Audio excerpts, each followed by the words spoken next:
छोटी एक से छोटी संख्या, एक से छोटी संख्या। तो बताओ जी, इसको पहले ये देखो कि मैथमेटिक में कैसे लिखते हैं। तो जब भी लेस देन का निशान हमेशा ये होता है, और किससे छोटी जी, एक से छोटी। तो ऐसे भी लिखा आ सकता है कि नंबर लेस देन 1, ऐसे ही है। तो मुझे ये बताओ कि एक से छोटी संख्या होती कौन सी है। आप कहोगे जी 0 होती है। क्या 0 कभी डाइस फेंकने पर आ सकता है जी? नहीं आ सकता ना, 0 कभी भी डाइस फेंकने पर नहीं आ सकता, क्योंकि कम से कम नंबर कितना आएगा जब आप डाइस पासे को फेंकोगे, 1, यानी कोई नंबर नहीं आएगा। तो अगर कोई नंबर ना आए तो आपका favourable case, favourable case, favourable case को हम क्या कहते हैं जी, प्रतिकूल कह दो या अनुकूल कह दो, एक ही बात है जी। प्रतिकूल परिणाम कितना रहेगा जी, कितना रहेगा? अगर कोई नंबर आ ही नहीं रहा तो प्रतिकूल परिणाम कितना रहेगा, 0, कि कोई भी केस नहीं आ रहा, क्योंकि एक से छोटी कोई संख्या होती नहीं है डाइस के ऊपर। तो फेवरेबल केस कितना रहेगा जी, 0। अब बताओ प्रोबेबिलिटी का फॉर्मूला याद होगा आपको। प्रोबेबिलिटी का फॉर्मूला क्या होता है, ऊपर लिखते हैं हम फेवरेबल केस, यानी कि प्रोबेबिलिटी का मतलब क्या होता है जी, हिंदी वाले फिर देख लीजिएगा, प्रायिकता। प्रोबेबिलिटी का फॉर्मूला क्या होता है जी, प्रायिकता। ऊपर क्या होता है, फेवरेबल केस। फेवरेबल केस कितने हैं, 0। नीचे होता है टोटल केस। टोटल केस कितने हैं जी, 6। 0 अपॉन कुछ करो, आंसर कितना आएगा जी, 0 ही आएगा। तो अगर आपसे पूछ लिया जाए कि नंबर लेस देन 1 की प्रोबेबिलिटी बताओ, तो आप कह दोगे जी कितनी आएगी, 0। और ऐसी इवेंट, ऐसी घटना जिसकी प्रोबेबिलिटी 0 आए, वो कौन सी होती है जी, इम्पॉसिबल इवेंट। कौन सी होती है जी, इम्पॉसिबल इवेंट। इम्पॉसिबल इवेंट का मतलब हो जाएगा आपका सिंपल सा, असंभव घटना, कि जो घटित ही नहीं हो सकती, जिसकी प्रोबेबिलिटी 0 आए, समझ जाना वो कभी हो ही नहीं सकती। इसीलिए उसको क्या कहा जाएगा जी, इम्पॉसिबल इवेंट या फिर असंभव घटना। समझ आ गई जी बात सबको। तो अगला केस करते हैं जी हम।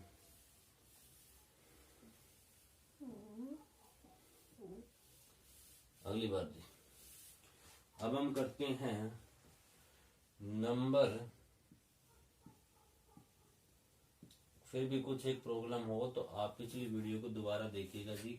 अब हम करते हैं नंबर लेस देन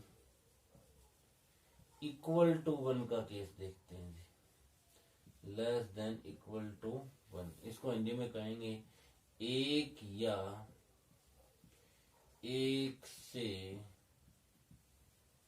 छोटी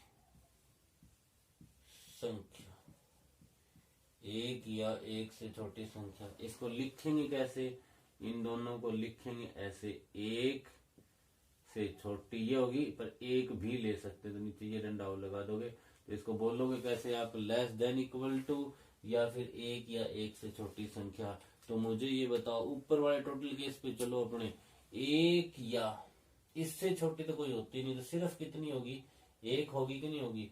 तो फेवरेबल केस, अब बताओ जी फेवरेबल केस। फेवरेबल केस का क्या मतलब होता है जी, प्रतिकूल परिणाम। प्रतिकूल परिणाम जब एक ही है, एक या एक से छोटी संख्या कितनी है जी, वहां से देख के बता दो टोटल केस में कितनी आपके पास है, एक ही है। और टोटल केस तो आपको पता ही, हमने लिख भी रखा है, कुल परिणाम कितने, 6। तो फटाफट बताओ जी प्रोबेबिलिटी की वैल्यू कितनी रहेगी। प्रोबेबिलिटी का मतलब होता है प्रायिकता। कितनी रहेगी जी प्रायिकता आपकी, आप बता दोगे। ऊपर तो आएगा जी फेवरेबल केस यानी कि प्रतिकूल परिणाम जो एक है, नीचे आएगा टोटल केस। टोटल केस कितने, नीचे 6। तो आंसर कितना आ जाएगा, प्रोबेबिलिटी की वैल्यू 1/6। प्रोबेबिलिटी की वैल्यू कितनी आ जाएगी जी, 1/6 आ जाएगी। समझ आ गई जी बात, दोबारा देख लीजिएगा। Number less than equal to, less than का मतलब छोटी भी होनी चाहिए, इक्वल का मतलब बराबर भी हो सकती है। तो एक या एक से छोटी संख्या क्या होगी, ऐसे लिखेंगे, एक या एक से छोटी संख्या क्या है, यहाँ पर एक ही है। तो आंसर कितना आ जाएगा, 1/6। एक केस और करते हैं इसी में, यहाँ लिखते हैं हम 4 लिख लेते हैं जी। क्या लिख लेते हैं यहाँ पर, 4, यानी कि यहाँ क्या बन जाएगा, 4 या फिर 4 से छोटी संख्या। यहाँ क्या लिखेंगे हम, ये लिखेंगे। अब दोबारा देखिएगा जी, ये एक बार साफ कर दीजिए, क्योंकि फेवरेबल केस अब की बार अलग बनने वाले हैं और प्रोबेबिलिटी भी आपकी अलग बनने वाली है। तो बताओ 4 या 4 से छोटी संख्या कौन सी होंगी? 4 होगा, 3 होगा, 2 होगा, 1 होगा, क्योंकि 4 को इंक्लूड करना पड़ेगा ना। 4 या 4 भी लो और 4 से छोटी संख्या लो, तो क्या होगी आपकी? 4, 3, 2, 1। संख्या कितनी होगी? 1, 2, 3, 4। तो फेवरेबल केस कितने बन जाएंगे आपके पास जी? फेवरेबल केस बन जाएंगे 4। कितने बन जाएंगे? 4। प्रोबेबिलिटी बताओ, प्रतिकूल परिणाम 4 हो गए। प्रोबेबिलिटी प्रायिकता क्या होगी? ऊपर आपका फेवरेबल केस, नीचे आपका टोटल केस। तो 4/6 काट दो जी, 2 2 जा 4 और 2 3 जा 6, यानी आंसर कितना आएगा जी? 2/3। आंसर कितना आएगा जी? 2/3। दिस इज द प्रोबेबिलिटी, प्रायिकता ऑफ नंबर लेस देन 4। ठीक है जी, आई होप अब आपको समझ आ गया होगा जी। ठीक है, अब हम करेंगे ग्रेटर देन इक्वल टू के केस।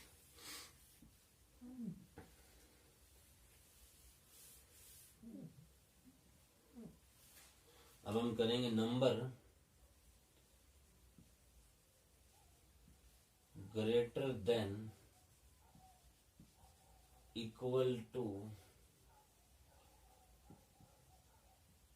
3 लिख लेते हैं। इक्वल टू 3 यानी कि 3 या 3 से बड़ी संख्या। 3 या 3 से बड़ी संख्या। बताओ जी 3 या 3 से बड़ी संख्या कौन सी हो सकती है? बताओ यहाँ पे देख के मुझे। इसको मैथमेटिकली कैसे लिखोगे जी? 3 से बड़ी होनी चाहिए और 3 भी हो सकती है। तो 3 या 3 से बड़ी संख्या को मैथमेटिकली कैसे लिखा जाएगा जी? इस हिसाब से ये निशान लगेगा। तो ये निशान जहाँ पे लगा मिल जाए तो समझ जाना ग्रेटर देन का निशान है जी। किसका निशान है? ग्रेटर देन का। Number greater than equal to 3 क्या रहेगा? 3 या 3 से बड़ी संख्या, ये बन जाएगा जी निशान, ये बन जाएगा। अब बताओ 3 या 3 से बड़ी संख्या कौन कौन सी हो सकती है आपकी? यहाँ पे बताओ। एक तो 3 ही हो सकती है, क्योंकि 3 को तो लेना ही है। 3 या 3 से बड़ी। एक क्या हो सकती है? 4। एक क्या हो सकती है? 5। और एक क्या हो सकती है? 6। तो कितनी संख्या होगी? 1, 2, 3, 4। कितनी होगी जी? 1, 2, 3, 4। तो कितनी फेवरेबल केस कितने बनेंगे जी? आपको गिनना है वहां से संख्या। फेवरेबल केस, फेवरेबल केस कितने बनेंगे जी? फेवरेबल केस, फेवरेबल केस बनेंगे आपके 4। कितने बनेंगे? 4। दोबारा देख लो जी, 3 या 3 से बड़ी संख्या, 3, 4, 5, 6, ये सारी 3 या 3 से बड़ी संख्या है कि नहीं है?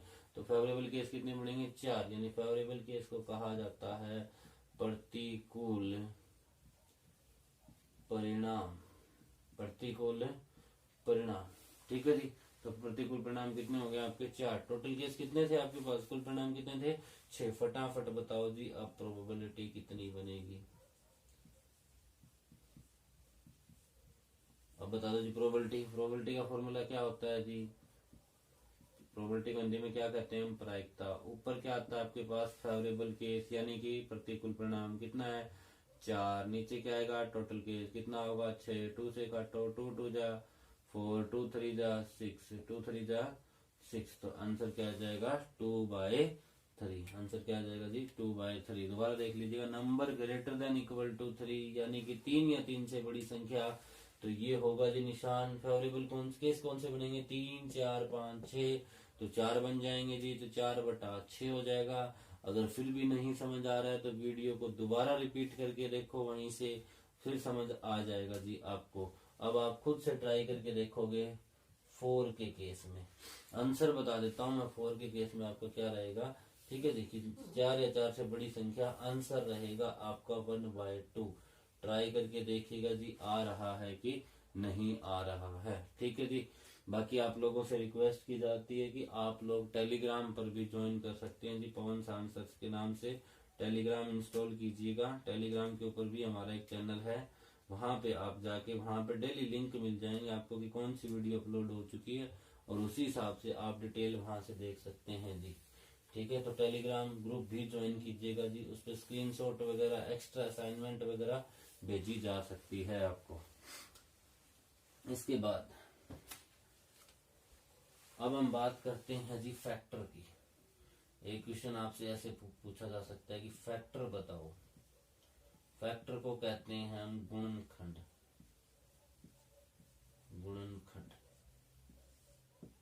है जी, सबसे पहले आपको ये पता होना चाहिए कि फैक्टर होते क्या है। तो फैक्टर की अगर मैं डेफिनेशन की बात करूं तो मैं इंग्लिश में लिख देता हूं, ठीक है जी। बाकी मैं पहले समझा देता हूं, फिर हम डेफिनेशन बनाएंगे, समझ आएगा। जैसे 1 के फैक्टर लिखने हैं, तो फैक्टर का मतलब एक ऐसा नंबर लिखना है आपको, फैक्टर्स कह सकते हैं हम कई, क्योंकि एक से फालतू भी हो सकते हैं जी, एक हो सकता है एक से फालतू भी हो सकता है। तो फैक्टर का क्या मतलब होगा कि एक ऐसा नंबर लिखना है जो आपको नंबर दिया है, ये नंबर दिया ना, यानी गिवन नंबर को कंप्लीटली डिवाइड कर दे। इस नंबर को कौन नंबर डिवाइड कर सकता है? सिर्फ एक ही डिवाइड कर सकता है, और कोई नंबर डिवाइड नहीं कर सकता। इसी तरह मैं 2 के फैक्टर बताओ जी, 2 को कौन कौन डिवाइड कर सकता है? एक भी डिवाइड कर सकता है, और कौन डिवाइड कर सकता है? कोई और दूसरा नंबर 2 आ जाए। 3 को कौन कौन डिवाइड कर सकता है? एक भी कर सकता है और 3 भी कर सकता है। 4 को कौन कौन डिवाइड कर सकता है? आप कहोगे जी 1 कर सकता है, 2 कर सकता है और 4। इसी तरह मैं 6 के पूछूं आपसे, 5 के आपको खुद के लिखने हैं जी, 1 और 5 बनेंगे 6। तो कौन कौन डिवाइड कर सकता है? 1 से भी डिवाइड हो जाएगा, 2 से भी डिवाइड हो जाएगा, 3 से भी डिवाइड हो जाएगा और 6 से भी डिवाइड हो जाएंगे। यानी फैक्टर क्या बन गया? फैक्टर्स वो नंबर होंगे जी जो भी गिवन नंबर आपको दे दिया, ये नंबर आपको दिए गए थे, इनको कंप्लीटली डिवाइड कर दें, वो ही आपके क्या होते हैं? फैक्टर, यानी कि गुणनखंड की पूरा पूरा भाग कर दे दी, ठीक है। इसके बाद इसकी डेफिनेशन क्या बनेगी अगर आपको फिर भी समझनी हो तो, factors are those number, factor वो नंबर होंगे विच डिवाइड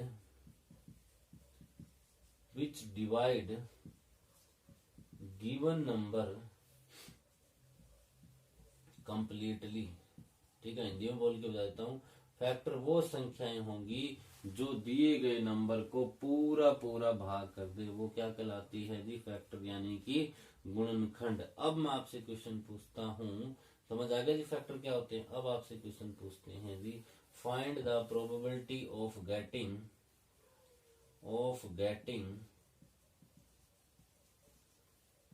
फैक्टर ऑफ 4 कि 4 के गुणनखंड की प्रायिकता, 4 के गुणनखंड की प्रायिकता, 4 के गुणनखंड की प्रायिकता बतानी है। 4 के गुणनखंड की क्या बतानी है आपको? प्रायिकता। सबसे पहले आप फैक्टर लिख लो, 4 के फैक्टर कौन कौन से होते हैं ये पता होना चाहिए। तो 4 के फैक्टर कौन बनेगा? 1 बनेगा, और कौन बनेगा जी? 2 से बड़ी डिवाइड हो जाता है, और किससे डिवाइड होगा? 3, ये आपका खुद 4 से भी डिवाइड हो जाएगा। तो कौन कौन से फैक्टर बन गए? 1, 2, 4। क्या अब ये चेक करो, ये क्या तीनों नंबर इस डाइस पर हैं? 1 भी है, 2 भी है और 4 भी है, यानी कि फेवरेबल केस बन गया आपके पास, यानी कि प्रतिकूल परिणाम फेवरेबल केस को क्या कहते हैं हम जी? प्रतिकूल परिणाम बन गया आपके पास। संख्या गिन लो, 1, 2, 3, कितनी संख्या हो जाएंगी? 3। कितनी हो जाएंगी जी? 3। टोटल केस बताओ जी, टोटल केस तो आपके 6 ही थे, दोबारा नहीं लिखूंगा, चलो। टोटल केस कुल परिणाम कितने थे? 6। फटाफट बताओ जी, प्रोबेबिलिटी की वैल्यू क्या होगी? प्रोबेबिलिटी को हिंदी में क्या कहते हैं जी? प्रायिकता। ऊपर क्या आएगा? Favourable case. कितना है फेवरेबल केस आपके पास? है 3, तो ऊपर आ जाएगा 3। नीचे टोटल कितना है जी आपके पास? 6। काट सकते हो 1/2, 1/2। ठीक है जी, समझ आ गई बात।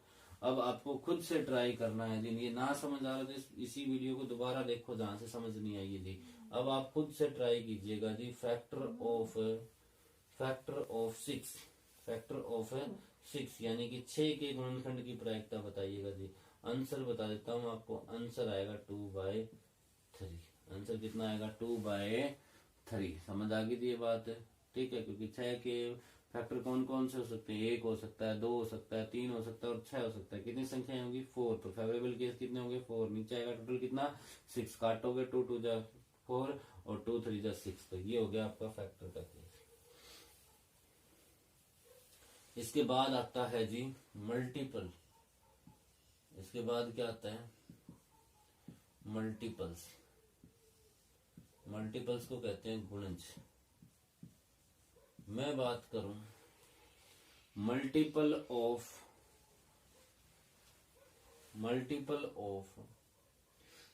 क्या होते हैं जी? जैसे मल्टीपल की बात करूं, 1 तो मल्टीपल क्या होंगे जी, मल्टीपल वो नंबर होंगे जो गिवन नंबर की टेबल में आए। पहली डेफिनेशन तो एक की टेबल में क्या आ सकता है, 1 भी, फिर 2 भी, फिर 3 भी, फिर 4 भी, फिर 5 भी, फिर 6 भी, फिर 7 भी, फिर 8 भी।